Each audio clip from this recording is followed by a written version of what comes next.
Naway na-arresto na kami sa bisa ng isang warrant of arrest sa kasong grave threat, Article 282 in relation to RA 10175.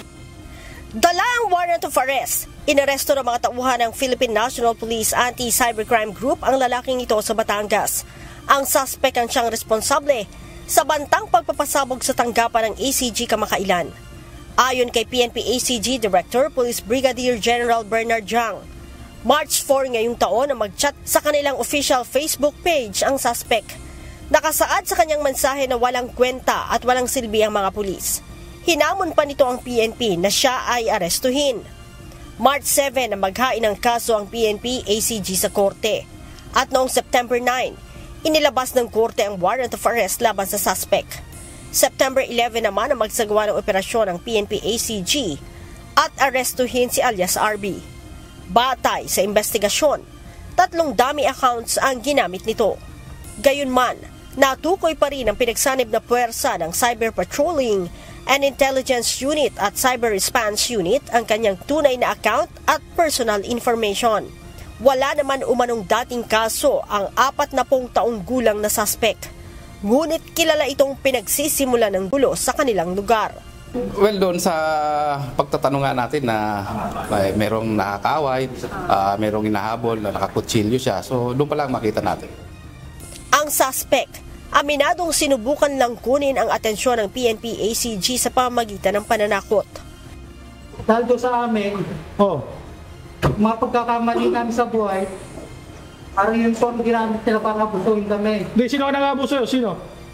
Kung mga tao doon sa paligid, pati ko yung nagsusurveillance doon sa aming lugar.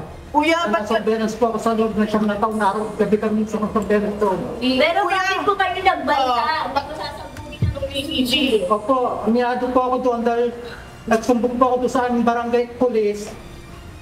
Wala pong nangyari, mas pinaniwalaan po nila yung mga tao doon sa aming lugar na sila yung kakasagot sa illegal na gawain doon. Bakit po ACG? Bakit hindi ko na rin po? Naisip ko lang po kung sa police ako mag-focus ng ganon. Naisip ko na masusurveillance sa lugar na yun at mapapatunayan ko talaga na may pang-aabuso kasi doon sa aming lugar. Pero, tila mali siya ng hinamon dahil ang resulta ng kanyang pagbabanta ay ang pagkakakulong.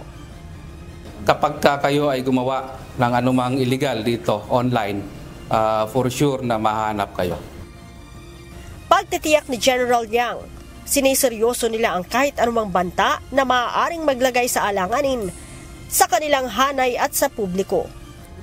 Keep on monitoring this kind of emails or text messages so that the public will know na talagang tinututukan natin to para matigil to mga pananakot. Nakakulong na sa custodial facility ng PNP ACG ang suspect habang hinihintay ang commitment order nito. Leia Ilagan, UNTV, News and Rescue. Diyos ang aming sandigan, serbisyo publiko ang aming pinahahalagahan.